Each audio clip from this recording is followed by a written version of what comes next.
Fala aí pessoal, sejam muito bem-vindos a mais um vídeo do Economia Sincero e nós começaremos uma série de vídeos sobre fundos imobiliários. Hoje eu vou falar sobre 5 fundos imobiliários que continuam pagando dividendos, mas como eu venho recebendo muitos pedidos para fazer novos vídeos, vocês me deixem aqui nos comentários o nome de 3 fundos imobiliários, os 3 fundos mais citados, eu prometo, semana que vem vídeos. Se muitos fundos imobiliários aparecerem 4, 5, 6 vezes os mesmos fundos, vários fundos, aí eu acabo gravando mais vídeos, tá? Mas me deixa pelo menos 3 fundos imobiliários aqui nos comentários, eu prometo gravar vídeo semana que vem e falar um pouquinho no meu Instagram também sobre isso. Eu vou falar sobre 5 fundos aqui, sem enrolação, é só um início. Semana que vem eu vou fazer algumas comparações de segmentos. Para falar sobre esses fundos, eu vou primeiro trazer aqui, pontuar algumas coisas. Tão importante quanto vocês verem essa lista de fundos é olhar isso aqui, porra. Vocês têm que entender esses dados para poder para vocês chegarem sozinhos nos fundos, né? Para vocês entenderem a situação que está o país, que está a economia, que estão os fundos imobiliários, para a gente entender se vale a pena até ou não investir em fundos imobiliários agora. Então, a primeira coisa, nós precisamos entender os riscos, tá? Quais são os riscos envolvidos? São enormes, tá? Só que quando nós olhamos para outros ativos, todos os ativos têm riscos. Se eu pegar aqui a lista de fundos, eu imprimi mais de 20 relatórios gerenciais, passei ontem lendo o dia inteiro, eu pego qualquer fundo imobiliário desse, qualquer um, pego qualquer ação também, entro num debate e desqualifico qualquer ativo. É muito fácil você desqualificar. Então, nesse momento com muitos riscos, a gente tem que achar os ativos com menos riscos. Mas todos vão ter problema, porra. Não tem uma coisa, mas esse tem isso, esse tem aquilo. Tem, eu sei que tem, todos têm, entendeu? Então a gente tem que entender o seguinte, eu estou ciente de que tudo tem risco, por isso nada é uma recomendação. Prazo. O que é importante em termos de prazo, tá? Eu só vou saber o direcionamento dessa questão econômica quando nós soubermos quando todo mundo vai poder sair de casa. Aqui em Santa Catarina as lojas estão abrindo aos pouquinhos, no Rio de Janeiro e São Paulo eu acho que ainda está todo mundo em quarentena, vocês podem até me falar aqui embaixo. Em Santa Catarina a gente só sai de máscara, tudo, mas está voltando aos pouquinhos, as indústrias estão voltando, as coisas estão indo. Mas eu preciso saber um prazo. Vai ser agora em maio? Vai ser em setembro? Porra, vai ser em janeiro? Ó, se for em janeiro, meu amigo, acabou. Então, toda essa situação também depende do prazo. O prazo, ele é decisivo, né? Muitas empresas vão quebrar. Parte judicial. Hoje eu li uma matéria do Valor Econômico, não sei de quando ela é, eu vou botar aqui na tela para vocês verem, mas ela é dessa semana, de que essa parte de escritórios, de lajes comerciais, o pessoal já está sentando com as administradoras e estão pedindo 3 meses de carência e desconto de 50% nos aluguéis, tá? Isso me preocupa em parte, porque eu prefiro que o sujeito pague metade durante 3 meses, depois volte a pagar o normal e sobreviva, do que ele saia do imóvel. Então, esperem já algumas brigas judiciais de shopping contra loja, loja contra shopping, lajes comerciais brigando. Vai acontecer, não tem como não acontecer. É uma situação que a gente não tem esse histórico de pandemia. A última foi há 100 anos, entendeu? Então, esperem essas brigas judiciais, não fiquem surpresos. Por isso até que é bom a gente diversificar vários fundos, vários segmentos, para a gente não incorrer em algum erro desse. E por último, a Selic, tá? Já falei aqui 1 milhão de vezes, existe uma correlação, né, de que quando a Selic cai, os fundos sobem a cota. Quando a Selic sobe, a cota cai. É natural, né? Se a Selic fosse 15%, por que alguém iria investir em fundos imobiliários hoje para ganhar 7% ao ano? Se você pode investir num tesouro direto ganhando 15% e ficando na praia sem se preocupar, entendeu? Então, existe uma relação. Metade dos economistas dizem que a Selic vai cair, deve cair, porque vai melhorar a economia. A outra metade diz que se cair, o câmbio vai explodir, que a Selic devia estar 7, devia estar 8. E aí eu entro no Twitter, tá todo mundo brigando, ninguém se entende, todo mundo quer ter razão, os caras ficam brigando, falando besteira, um bando de economia de ar-condicionado, nunca viram a economia real. É claro que se cair, tem impacto, né? Mas eles ficam ali brigando um outro. Eu não quero brigar com ninguém. Eu não quero estar certo. Eu quero ganhar dinheiro. Então eu quero entender para onde está indo. E eu vou ganhar o meu dinheiro. Ficar discutindo não vai mudar nada. Eu não tenho o telefone do Paulo Guedes para explicar para ele a minha posição. Então o que adianta eu ficar brigando? Eu quero entender. Vai subir ou vai cair? E aí eu me movimento de acordo com isso e falo para vocês a minha opinião. Então eu não quero estar certo. Eu quero ganhar dinheiro, tá? Dito isso, vamos aos segmentos. Normalmente eu falo aqui no canal sobre shoppings, logística, lajes comerciais e hotéis. São os segmentos que eu falo. Mas já risquei aqui, ó. Não tem condição da gente falar sobre shopping agora. Porque boa parte dos shoppings deve parar de pagar os dividendos. Eu até acho interessante fazer um provisionamento, tá? Muitos têm caixa. Não acho que vai ter fundo de shopping quebrando, tá? Depois eu falo melhor sobre isso. Mas nessa lista dos 5 pagando, eu preferi não colocar shopping. E aí vocês vão me perguntar, tá, mas você tem ou não tem shopping na carteira? É claro que eu tenho. Eu comprei recentemente, num daqueles dias do Circuit Breaker, eu comprei VISC, eu tenho HSML, é claro que eu tenho. Mas eu não vou colocar nessa lista dos fundos pagando hoje, porque eu não sei se eles vão pagar mês que vem, por exemplo, tá? Então shopping eu vou tirar e hotéis, né, o HTMX, é claro que eu vou tirar também. É um segmento que vai apanhar muito. O HTMX, que é o fundo que eu tenho, tem mais de 400 quartos de hotéis. Também não acho que vai quebrar, mas seria interessante que ele parasse de pagar. Então, quais são os segmentos que eu acredito que continuem pagando? Talvez menos, tá, gente? Talvez menos que o normal. Por 3 meses, por 6 meses. Mas em algum momento a situação vai normalizar.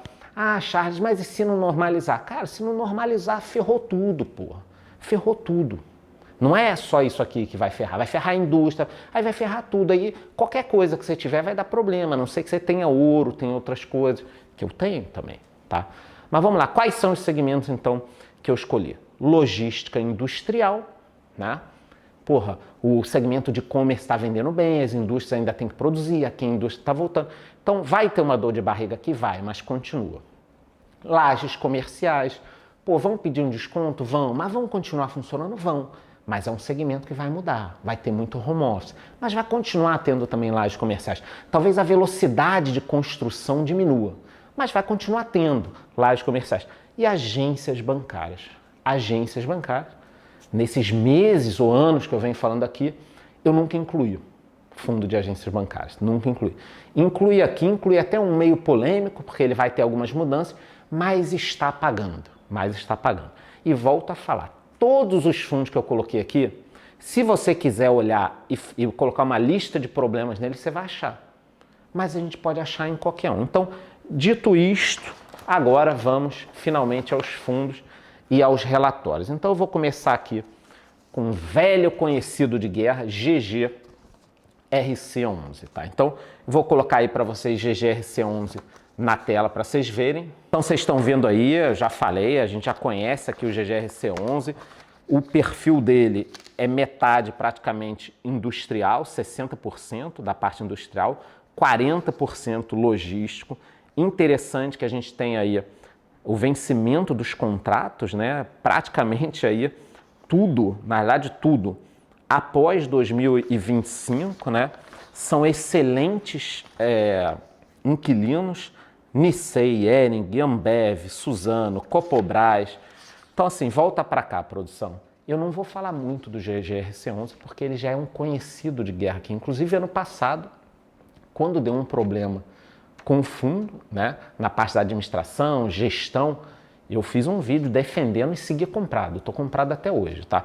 Então assim, dentro desta lógica, eu acredito que nos próximos meses o GGRC11 pague.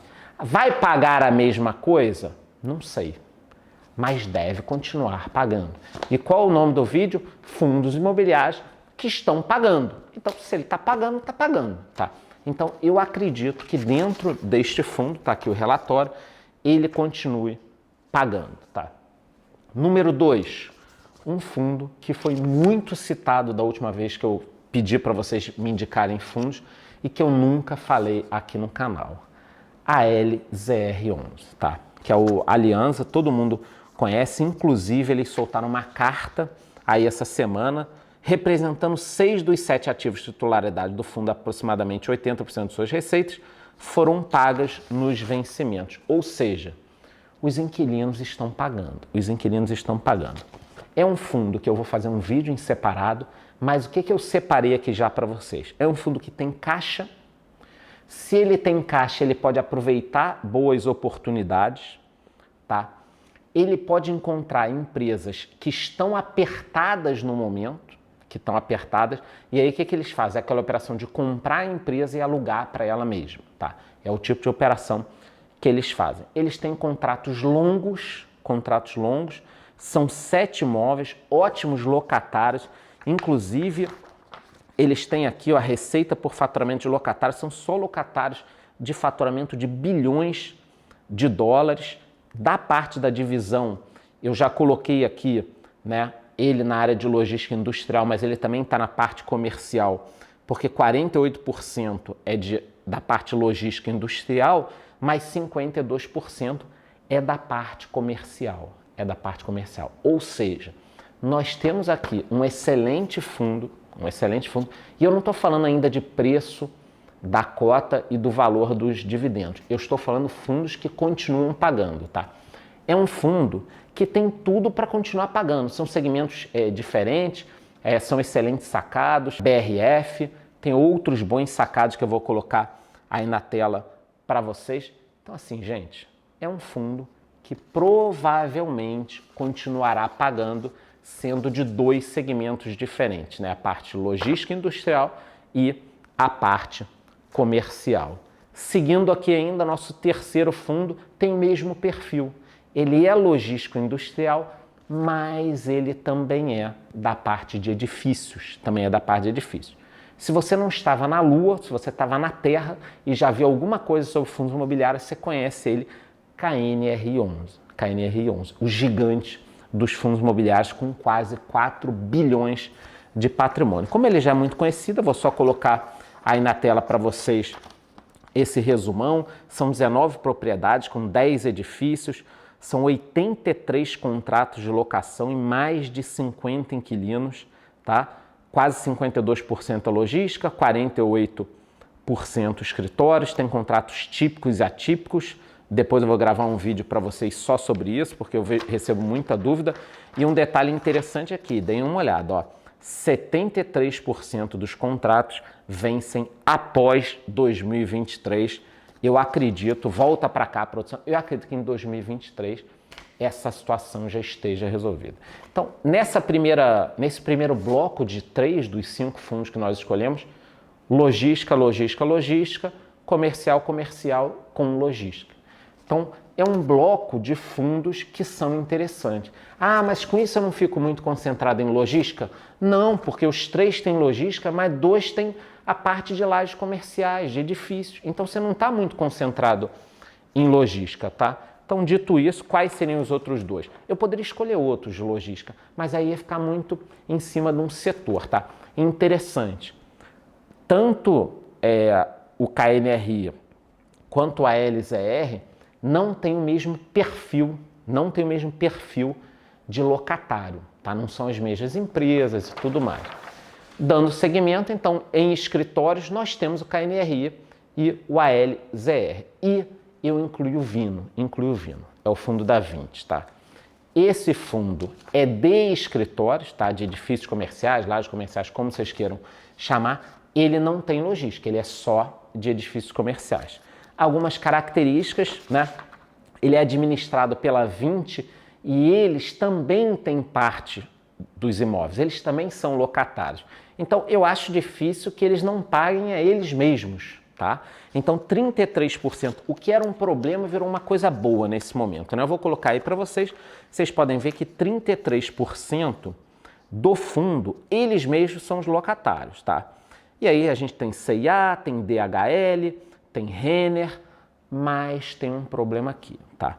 20% deste fundo está alocado para WeWork. Vocês sabem, é um coworking, é uma startup, teve problema lá fora. Então, isto é um risco, Mas dentro dos riscos que a gente vê por aí, Porra, isso aqui parece uma brincadeira de criança, né? Dentro dos riscos que nós temos por aí. Então, eu acredito que é um fundo que vai continuar pagando. E qual o tema do vídeo de hoje? Fundos que estão pagando. Então, eu acho que ele tem todas as características, contratos típicos e atípicos, parte no Rio de Janeiro, parte em São Paulo, vários segmentos. Então, eu prometo para vocês depois fazer vídeos em separados desses fundos com mais detalhes. É que se eu focar em cada detalhe, esse vídeo aqui vai para 50 minutos. Então, nós incluímos o Vino 11 como um fundo também apto a estar na nossa lista dos 5 fundos. E por último, mas não menos importante, é a primeira vez que eu trago um fundo de agências bancárias. Se vocês querem que eu fale sobre outro fundo de agências bancárias, coloquem aqui na descrição. Mas no momento, este fundo está pagando. É um fundo SAAG 11, tá? São agências do Banco Santander, tá? E ele tem um problema que talvez há um mês atrás eu não falasse desse fundo aqui, mas como o Temer tá pagando, porra. Os contratos, 59% vence em 2022 e 29% vence em 2023. Mas, gente, olha só, esse fundo aqui talvez ele faça uma fusão com outro fundo, ele seja incorporado, mas por enquanto está tudo bem. É um fundo de agências, as agências do Santander. Eu acho que nós teremos uma aceleração nas decisões dos bancos em fechamentos de agência, mas isso deve mudar para o varejo. Então, no momento, este fundo está pagando. E eu precisava incluir segmentos diferentes.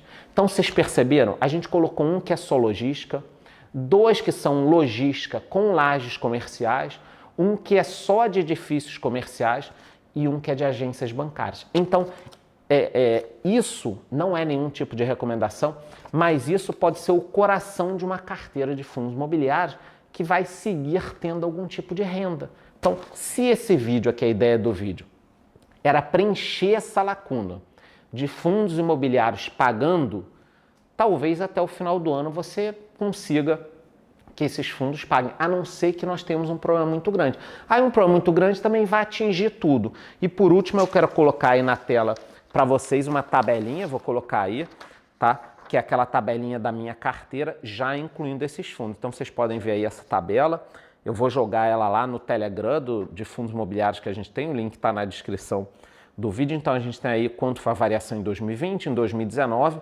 e o preço sobre valor patrimonial de cada fundo. Vocês percebam que tem diversos fundos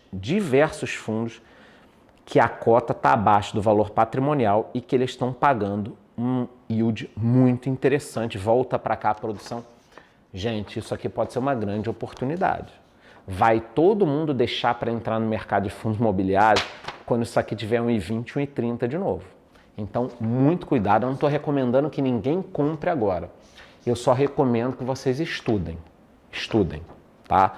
Porque talvez este momento seja interessante para os fundos imobiliários. Então, basicamente, esses foram os 5 fundos que estão pagando, tá? Com todas suas qualidades e defeitos. Me deixa aqui nos comentários o nome de pelo menos 3 fundos. Durante a semana eu vou estar falando direto sobre fundos imobiliários também no meu Instagram. E semana que vem eu faço novos vídeos, inclusive vídeos específicos de cada segmento. É isso, gostou? Curte o vídeo, curte o canal, bate no sino e até a próxima.